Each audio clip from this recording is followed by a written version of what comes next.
మత్స్యకారుల వేట విరామ సమయంలో 20,000 రూపాయల భృతిని కూటమి ప్రభుత్వం పెంచిందని తెలుగుదేశం పార్టీ రాష్ట్ర అధికార ప్రతినిధి పిఠాపురం మాజీ ఎమ్మెల్యే వర్మ పేర్కొన్నారు. వేట విరామ సమయంలో మత్స్యకారులకు ఇస్తామన్న భృతిని 20,000 రూపాయలకు పెంచుతూ రాష్ట్ర ప్రభుత్వం తీసుకున్న నిర్ణయంపై కొత్తపల్లి మండలం మత్స్యకారులు హర్షం వ్యక్తం చేశారు.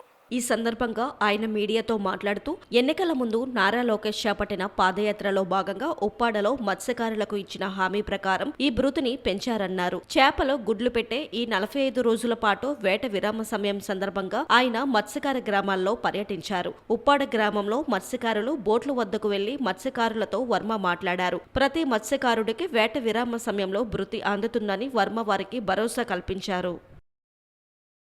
సముద్రంలో చనిపోయిన దాన్ని కూడా వెంటనే ఆర్డీఓ ఎంఆర్ఓ కమిటీ తోటి 3-man కమిటీ వేసి డబ్బులు ఇచ్చి ఏర్పాటు చేస్తానని కూడా యువగలం పాదయాత్రలో లోకేష్ గారు 3 హామీలు ఇచ్చారు. మొట్టమొదటిది బ్యాన్ పీరియడ్లో జగన్మోహన్ రెడ్డి ఇచ్చి 10,000 కాకుండా అదనంగా ఇస్తా అన్నారు.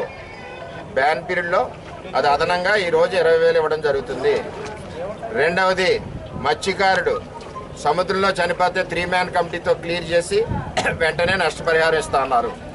మూడవది హార్బర్ గురించి. అంటే ఇవన్నీ కూడా యువగలం పాదయాత్రలో అద్దరపేటలో మత్స్యకార సమస్యల గురించి సెపరేట్గా మీటింగ్ పెట్టినప్పుడు ఇవన్నీ ఇచ్చిన హామీలు యువగలం పాదయాత్రలో.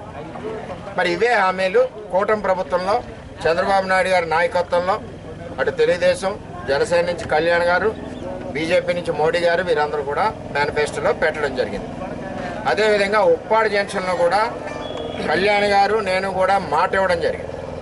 సముద్రపు కోత ఒకటి, ఇళ్ల పట్టాలు ఒకటి, అదేవిధంగా మత్స్యకారు వృత్తి ఒకటి, ఇవన్నీ కూడా ఇవ్వడం జరిగింది. అంటే మత్స్యకారుల గురించి ఏ విధంగా తెలుగుదేశం ప్రభుత్వం పనిచేస్తుంది అన్నది తెలియజేస్తున్నాం. అదేవిధంగా హార్బర్ కూడా తెలుగుదేశం ప్రభుత్వంలోనే రావడం జరిగింది. ఎలక్షన్ కోడ్ రావడంతో శంకుస్థాపన వాళ్ళు చేశారు. కానీ ఇప్పుడు కూటమి ప్రభుత్వంలో హార్బర్ పనులు పరుగులు పెడతా ఉన్నాయి. త్వరలోనే మత్స్యకారులకు ఉపయోగపడుతుంది.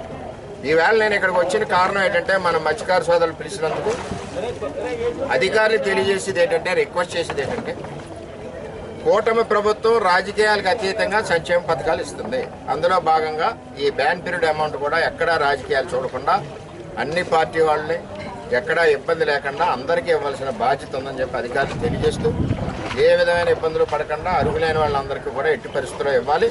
మరి దగ్గర ఇది రాష్ట్ర వ్యాప్తంగా 250 కోట్లు, అంతేనా? 250 కోట్లు రాష్ట్ర వ్యాప్తంగా వస్తుంది. 1,23,000 మత్స్యకారులకి లబ్ధి చేకూరు.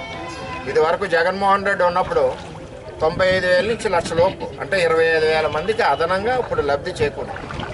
ఎక్కడా కూడా ఎవరికి ఇబ్బంది లేకుండా ఈ 26, 27లో చంద్రబాబు నాయుడు గారు అమౌంట్ వేస్తా ఉన్నారు. ఎట్టి పరిస్థితుల్లో అందరికీ వస్తుందని చెప్పి మన మత్స్యకారుల తరపున కూటమి ప్రభుత్వంలో ఉన్న నాయకులందరికీ కూడా ధన్యవాదాలు తెలియజేస్తాం.